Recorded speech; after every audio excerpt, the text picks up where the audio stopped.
Nous nous trouvons dans la chaîne de montagnes Erongo, qui est un important massif granitique d'origine volcanique situé au nord-ouest du Windhoek. Cette région témoigne d'événements géologiques majeurs comme la rupture du continent Gondwana il y a 130 millions d'années, mais aussi de la vie des premiers habitants de la région il y a 300 000 à 500 000 ans grâce aux peintures rupestres des chasseurs-cueilleurs.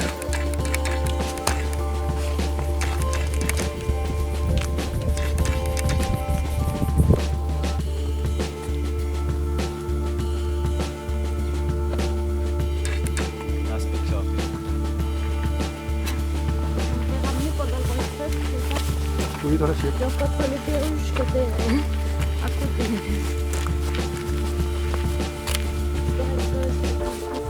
Le lodge est dans un site fantastique. Les bungalows sont accrochés au rocher des monts Erongo. Cette étape permet d'entrer par la porte sud du parc national d'Etosha.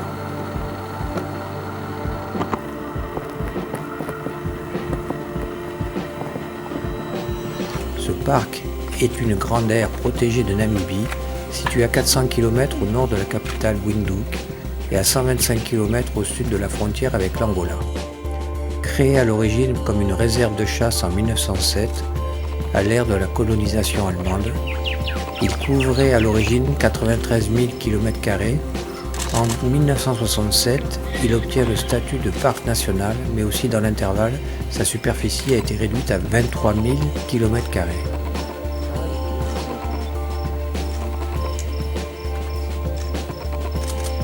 Il passe pas, lui.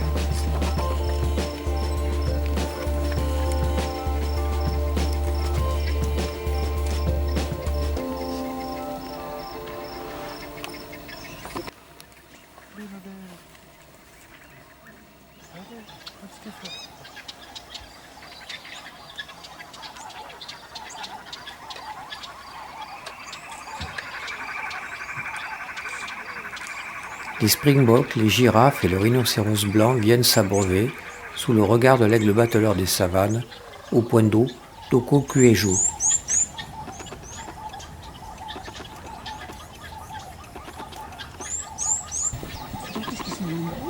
Il y a un oryx qui approche. 2 oryx.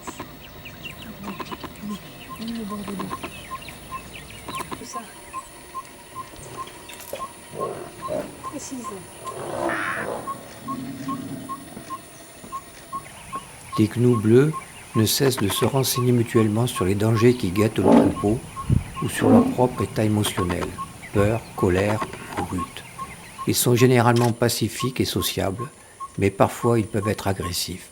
Ce sont des animaux très territoriaux et les bagarres entre mâles pour les femelles peuvent être impressionnantes.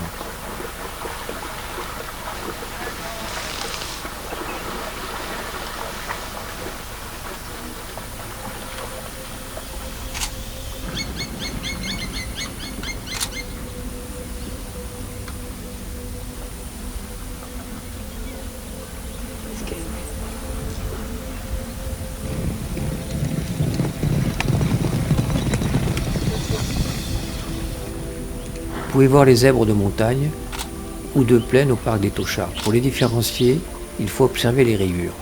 Le zèbre des plaines est le seul à ne pas avoir le ventre blanc. Le zèbre des montagnes ou zèbre de Hartmann a le ventre blanc, mais le reste du corps est parcouru de larges bandes noires entrecoupées de fines rayures blanches. En revanche, sur les cuisses, son pelage ressemble à celui des zèbres des plaines, avec de larges rayures des deux couleurs.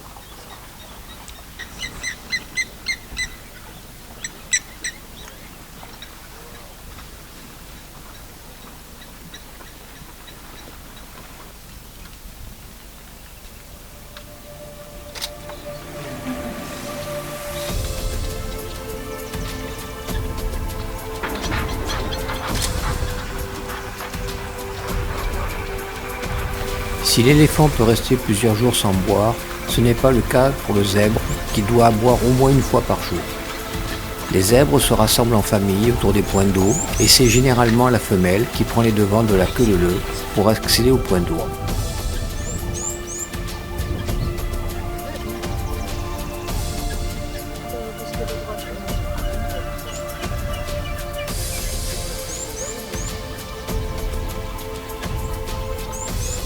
Le springboks est une antilope sauteuse.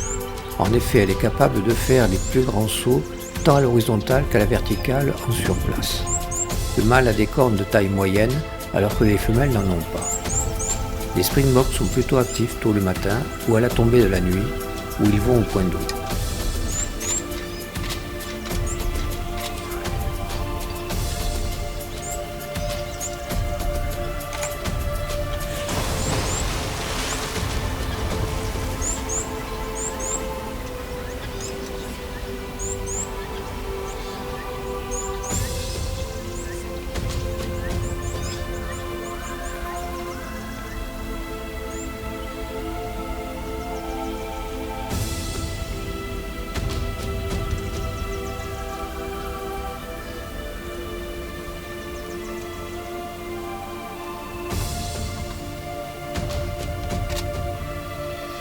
Le public n'a accès qu'à une partie du parc, correspondant au lac salé asséché du Pan d'Etosha. Le parc d'Etosha permet d'observer un nombre d'animaux impressionnant. En effet, les grandes étendues plates permettent une bonne visibilité afin de profiter des animaux qui se regroupent autour des points d'eau. Le Pan est une vaste étendue qui couvre plus d'un quart du parc d'Etosha. Autrefois, c'était un lac alimenté par le fleuve Kunene, provenant d'Angola. Celui-ci a dévié sa trajectoire et le lac d'Etosha s'est progressivement asséché. Cependant, certaines années, lors des saisons humides, le lac se remplit d'eau, faisant le bonheur des flamants roses.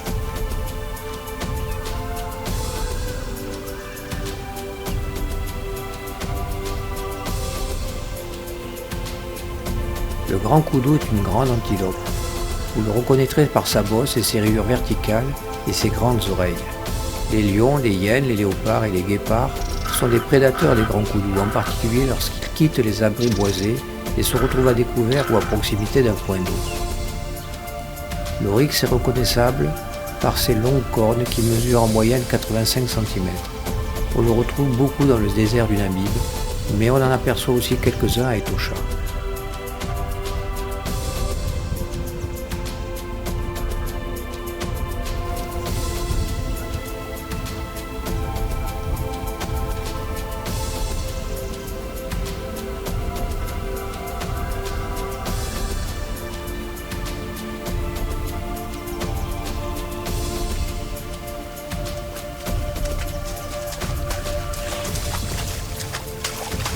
On ne sait jamais à quoi s'attendre d'une minute à l'autre. Il y a soudain cet instant magique où l'on assiste à l'étrange balai des animaux qui viennent en nombre s'abreuver. Puisque chaque animal a besoin d'eau, les allers-retours au point d'eau sont incessants. Les règles de circulation sont simples, le plus fort a toujours le droit de passage. Cependant, la diversité des espèces buvant en même temps est vraiment très surprenante.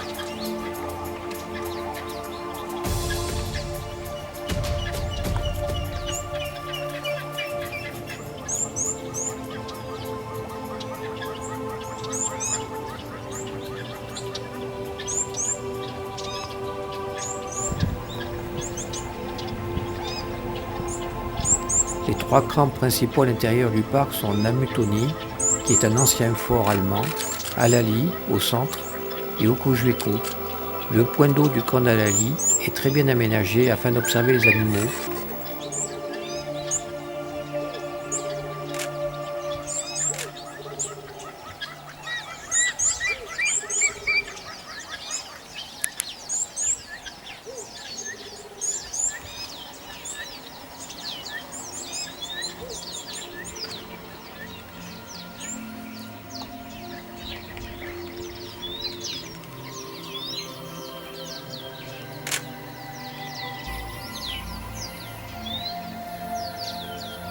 Les animaux se succèdent encore et encore pour venir s'abreuver. Les antilopes, dont Sa Majesté l'Oryx, se partagent l'espace avec un troupeau de girafes. La girafe, justement, transpire peu, du fait de son grand corps qui permet une meilleure ventilation de la chaleur. Elle résiste extrêmement bien aux effets de la chaleur de la savane, en trouvant l'eau dont elle a besoin dans les feuilles d'acacia, les fleurs et les fruits qu'elle trouve sur son chemin. De ce fait, elle peut rester jusqu'à un mois sans boire. Mais lorsque Dame Girafe se rend à un point d'eau pour se désaltérer, elle doit baisser sa tête de près de 5 mètres, ce qui la rend extrêmement vulnérable. Les excursions au point d'eau sont donc de courte durée et les girafes adultes surveillent avec attention les alentours pour éviter toute attaque de prédateurs vis-à-vis de petits girafons.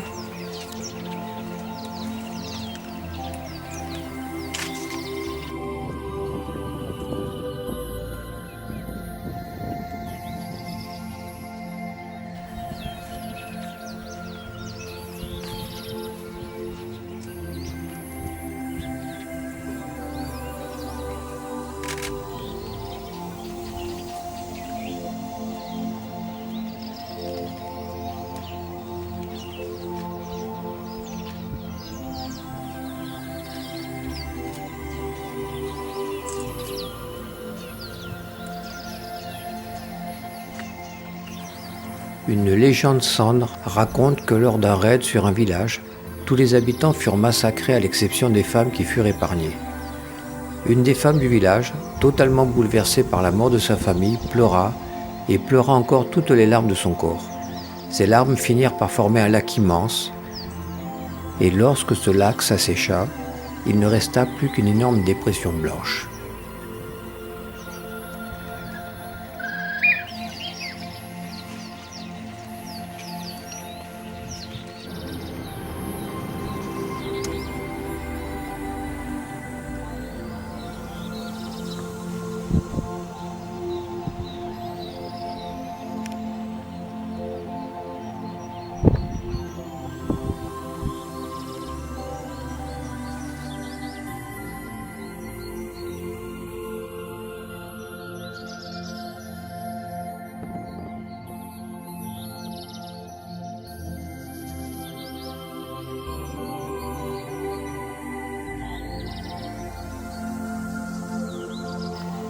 L'impala est sûrement l'antilope la plus commune de Namibie.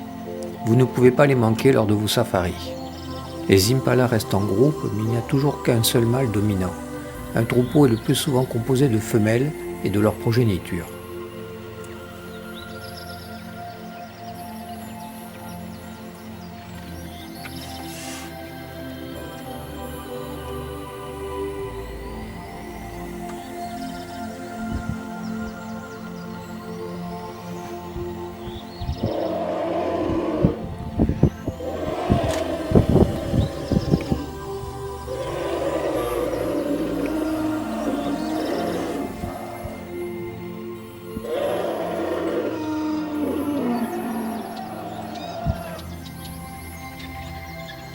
L'éléphant est sans doute l'animal le mieux équipé pour accueillir l'eau avec sa trompe qui peut capter en une seule fois près de 10 litres d'eau. Même s'il a un besoin gigantesque d'eau pouvant aller jusqu'à 140 litres par jour, l'éléphant peut s'en passer durant 3 à 4 jours si nécessaire.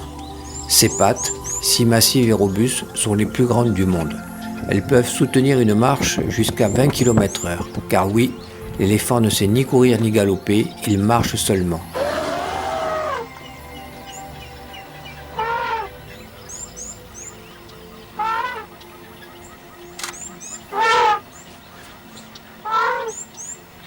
Les éléphants continuent à s'abreuver sous nos yeux, s'offrant une petite douche à la trompe, s'ébrouant dans l'eau et s'aspergeant de boue avec lenteur.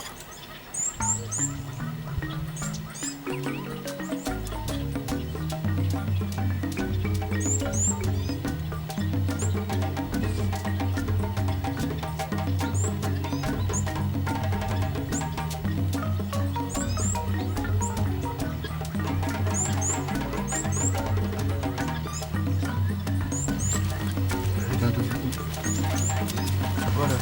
Alors si je change pas de trajectoire, on est mal.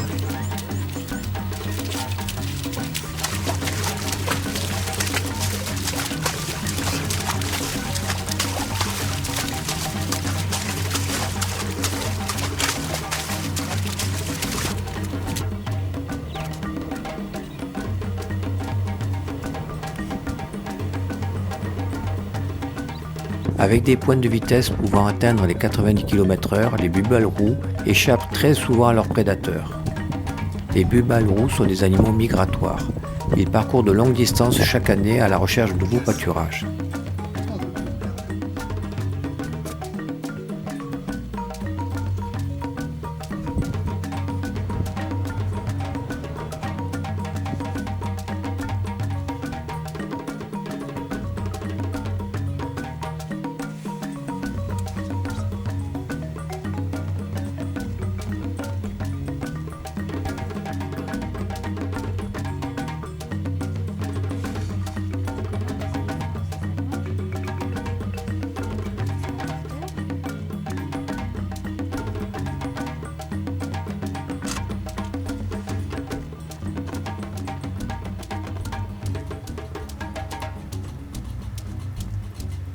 En hiver, le sol d'Etosha est très sec.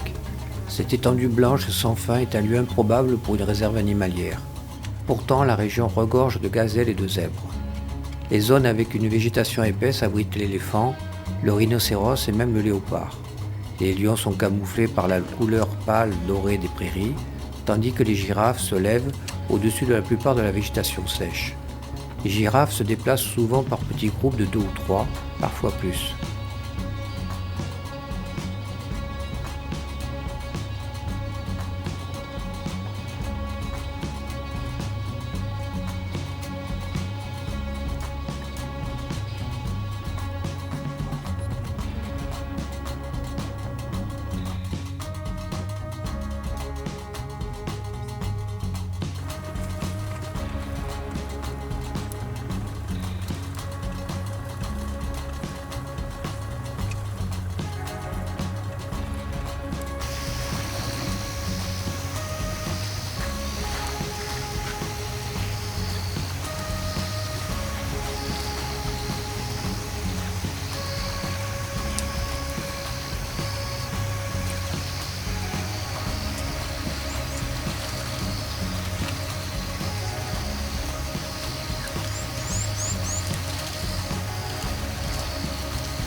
La bande de Caprivi est un couloir namibien long de 450 km et large de 35 à 100 km, s'insérant entre l'Angola, le Botswana et la Zambie.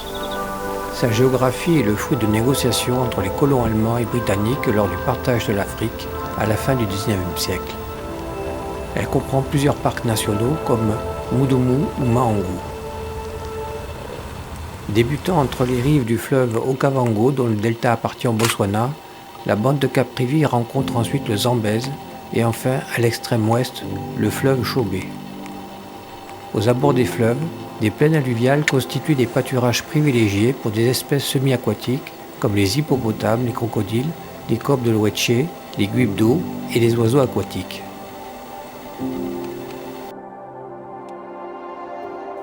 Des guêpiers aux couleurs vives vont et viennent, leurs nids sont creusés dans la terre de la berge surplombant l'eau. La réserve de Chobe au Botswana est très célèbre pour ses nombreux éléphants. Environ 40 000 vivent dans la réserve. Située près de la ville de Kazan, dans le nord du pays, dans le district de Chobe, c'est le troisième plus grand parc du pays. Il est l'un des plus riches d'Afrique en termes de concentration d'animaux sauvages.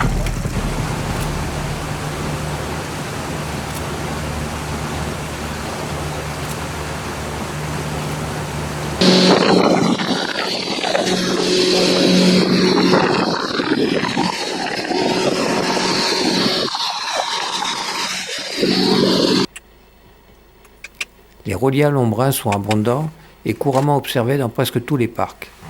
Ils sont relativement peu craintifs à l'approche des véhicules de chasse.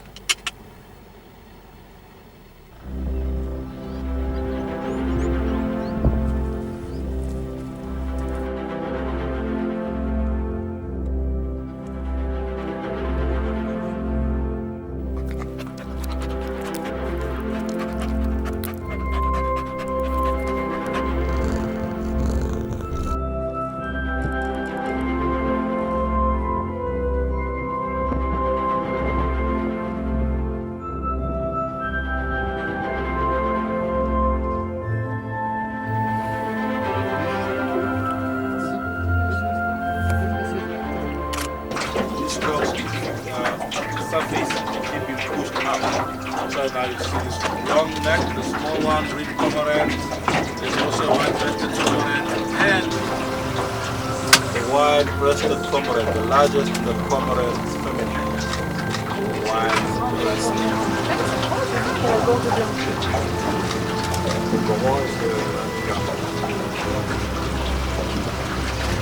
Okay, the gray bear with the white neck.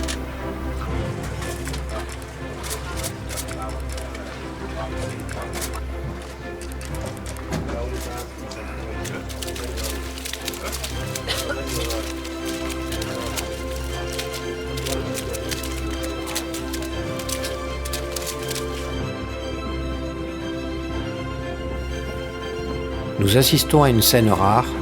Un mâle éléphant traverse le fleuve. Calmement, il marche vers l'autre rive. Sa queue et sa trompe sont maintenues hors de l'eau. Il est presque immergé complètement un moment.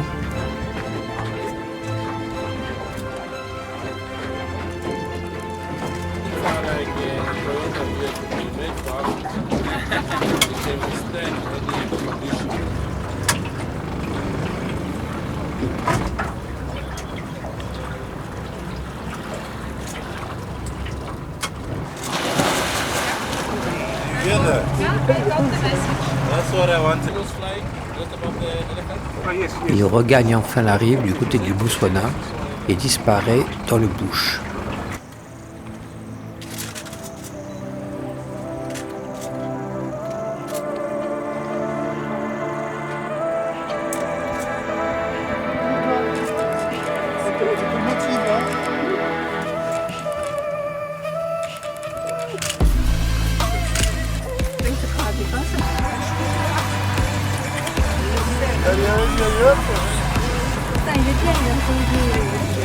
Le soulève spirale.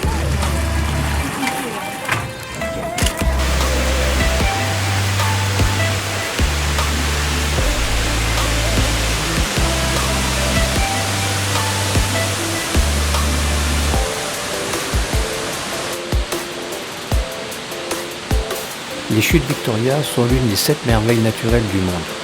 Lors de la saison des pluies, elles forment l'une des chutes les plus importantes au monde, avec une largeur de 1700 mètres et une hauteur qui peut atteindre jusqu'à 108 mètres. Avant leur découverte par l'explorateur David Livingstone, les chutes portaient un nom indigène qui signifiait « la fumée qui gronde ». Ce nom laisse transparaître l'immensité de ces chutes, où s'échappe un épais nuage d'eau, formé par des milliers de mètres cubes d'eau qui s'écoulent chaque seconde. Tout autour des chutes s'étend une épaisse forêt tropicale avec une faune abondante et sauvage. Bien que les chutes Victoria soient une destination à visiter toute l'année, pendant la saison sèche, d'avril à octobre, où l'eau est plus basse, on peut avoir une meilleure vue de ces chutes spectaculaires.